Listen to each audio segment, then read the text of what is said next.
मी Mahesh Bansode, film director आहे, लेखक आहे, निर्माता आहे। अखिल भारतीय चित्रपट निर्माता महामंडळाचा मी संस्थापक सचिव आहे आणि पीपल्स मूव्ही फाउंडेशनचा अध्यक्ष आहे।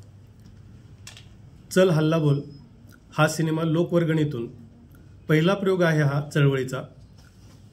त्याची निर्मिती केलेली आहे आणि हा सिनेमा आज सेन्सॉरमध्ये अडकलेला आहे। सेन्सॉरने काही कपात दिलेले आहे, कट दिलेले आहेत, ते अन्यायकारक कट आहेत, अज्ञानातून त्यांनी दिलेले कट आहेत। म्हणून आपण रिवायझिंग कमिटीकडे ही फिल्म दिलेली आहे। रिवायझिंग कमिटीकडे फिल्म देऊन सुद्धा त्यांना 40 दिवसात ह्या विषयाला हात घालायचा होता। ह्या सिनेमाचा शो दावून त्यांनी आम्हाला त्याचं उत्तर द्यायचं होतं, पण गेले 5 महिने झाले रिवायझिंग कमिटी सुद्धा याकडे लक्ष देत नाहीये। आम्ही वारंवार फोन करतोय, मेलवरून पत्र पाठवतोय, कमीत कमी माझे 15 ते 20 पत्र त्यांना गेले असतील, तर कसलंच उत्तर देत नाहीये। फिरोजभाई, काय तुमची प्रतिक्रिया, पुढे तुम्ही काय करणार आहात? जन आंदोलन करावं लागतील, कारण वास्तव दाखवणं गरजेचं आहे, आता काळाची गरज आहे। आणि जर पिक्चराच्या माध्यमातून जर वास्तव जनतेपर्यंत जर पोहोचत असेल आणि सेन्सर बोर्ड त्याला जर कात्री लावत असेल, तर अशा जातीवादी सेन्सर बोर्डाच्या विरोधात आम्ही रस्त्यावर उतरून जन आंदोलन उभं करू।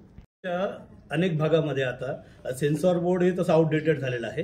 OTT सारखे प्लॅटफॉर्म जेव्हा येत आहेत तेव्हा सेन्सॉर बोर्डची तशी गरज नाही, परंतु काही सरकारी मदत आणि इतर कामांसाठी सेन्सॉर बोर्ड भारतात आवश्यक ठरलेलं आहे।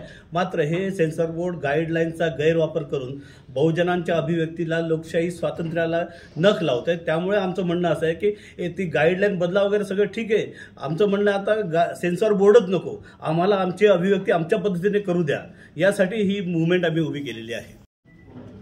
जो आपला सेन्सर बोर्डाचा विषय आहे तो फार महत्त्वाचा आहे की तुम्ही बोलल्याप्रमाणे 3% 97% तो थोडासा विषय बाजूला ठेवून आपली प्रामाणिकपणे फक्त इच्छा एवढीच आहे की वास्तववादी पिक्चर दाखवण्यासाठी किंवा वास्तववादी फिल्म दाखवण्यासाठी जर एखादा कोणत्याही चळवळीतला कार्यकर्ता लोकसहभागातून, लोकवर्गणीतून जर ते फिल्म प्रोड्यूस करत असेल तर त्याला प्रथम प्राधान्य द्यावं, अशा आमच्या Republican Party of India Sachin खरडघाटाच्या वतीने ही पहिली मागणी असेल।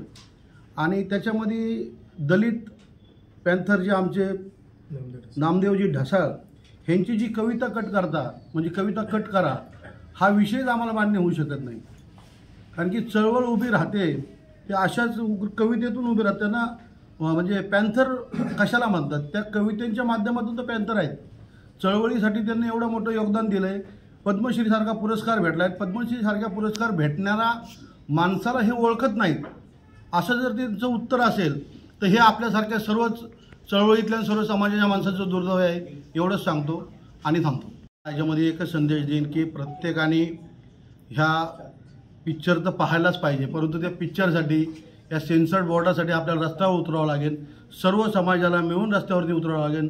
सर्व बहुजनांनी मिळून जर आपण रस्त्यावरती उतरलो तर 100% सरांनी बोलल्याप्रमाणे आपला हा सेन्सॉर बोर्डच नको असणार आहे। म्हणजे भविष्यात ही पत्रकार परिषद पुढच्या कुठल्याही दिग्दर्शकाला, निर्मात्याला घेण्याची वेळच नाही यावी, अशा पद्धतीने आपण सेन्सॉर बोर्ड कॅन्सल करण्यासाठीच प्रयत्न करणार आहोत।